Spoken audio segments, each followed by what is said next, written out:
Hey, business owners, welcome back to the Time Mastery Podcast, where we reduce overwhelm, help you reclaim 10 plus hours of your week, and increase your business revenue. I'm Ryan Lloyd. I'm a time management coach. I've been a time management guru for 25 plus years, just here to add my value and help everyone. So here's the question for today. How is your calendar? Is your calendar serving you as a tool, or does it just stress you out? Do you ever feel like meetings are eating up your valuable time? If so, this episode's for you. By the end, you'll have 3 action items you can take to help move you forward and move your business forward in this area. This is all part of what I call the Time Mastery System.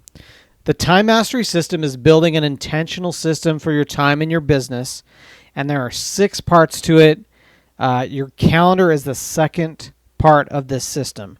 We've already talked about vision, values, and goals, which are kind of the foundation for the system. And then the first part of the system, which is planning. Those are in episodes 1 and 2. If you want to find those episodes, it's ryanlloyd.com/1 or ryanlloyd.com/2. You can go there and find transcripts, the episodes to listen to, everything you need. So let's jump in to calendars. Calendars are a pretty basic time management tool that we hear about all the time. Probably calendars and to-do lists are the 2 big ones. But your calendar is not just a place to keep track of appointments.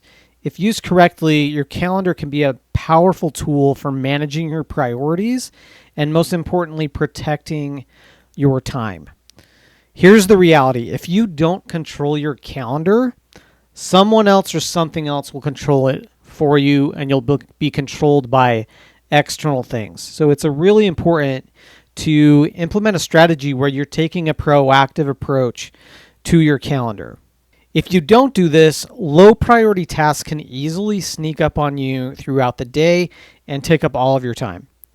Using your calendar proactively allows you to 1, create a structure and organization for your day, 2, ensure your most important work is getting done, and 3, minimize time spent on unproductive tasks and meetings. And when you use your calendar well, it really is an awesome tool for getting you excited about your day, looking forward to your day, and then looking back on your day and feeling good about what you accomplished. So let's go over what happens when your calendar is out of control. You have probably noticed some of these things, and these are warning signs to look for to know that you have a problem that you need to fix. Number 1, your day feels scattered with no clear sense of direction. You're just kind of going throughout your day. You just have it in the back of your mind all the time. Number 2 is meetings dominate your time. You have way too many meetings and things that you know are time wasters and that could be a lot more productive. Your calendar is full of those. That's the second warning sign.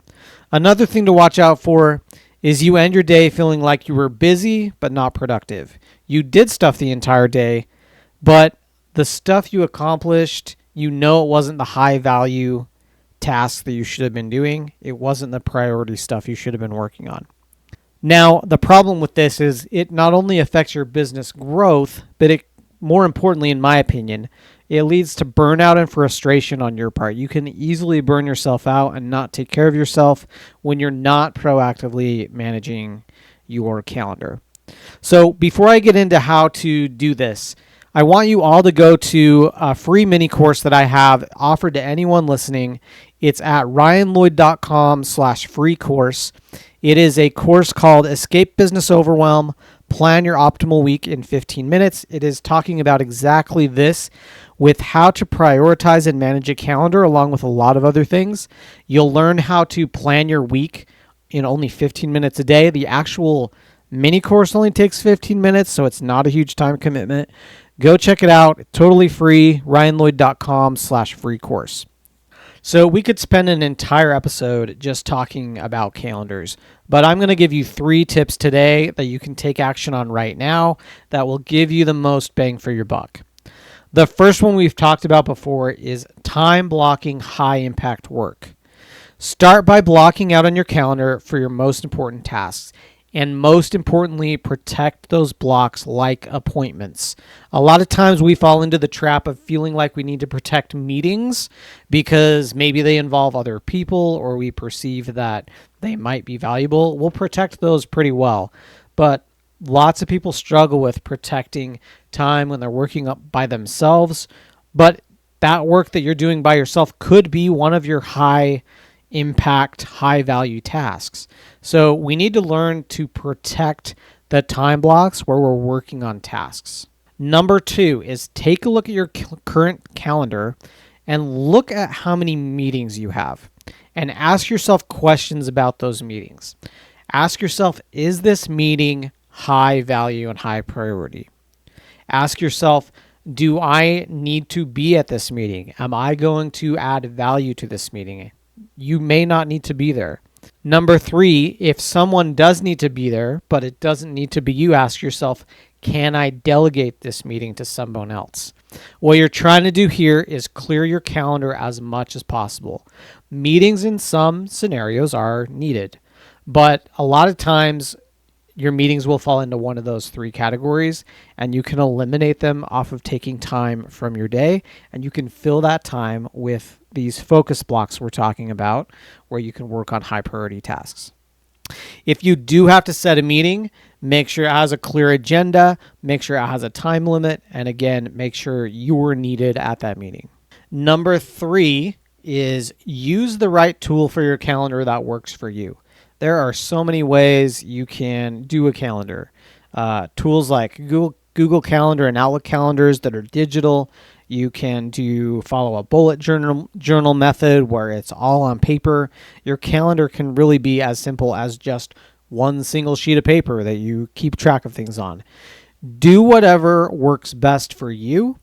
The thing that I will say is digital calendars, it's a lot easier to move those focus blocks around, adjust your time blocks throughout the day. So they're a little more easy to adjust. Also, a digital calendar will make it so you can take it with you wherever you go a little easier. You can share it with other people. So digital has a lot of advantages, but some people just prefer paper. They prefer to have it out there in front of them.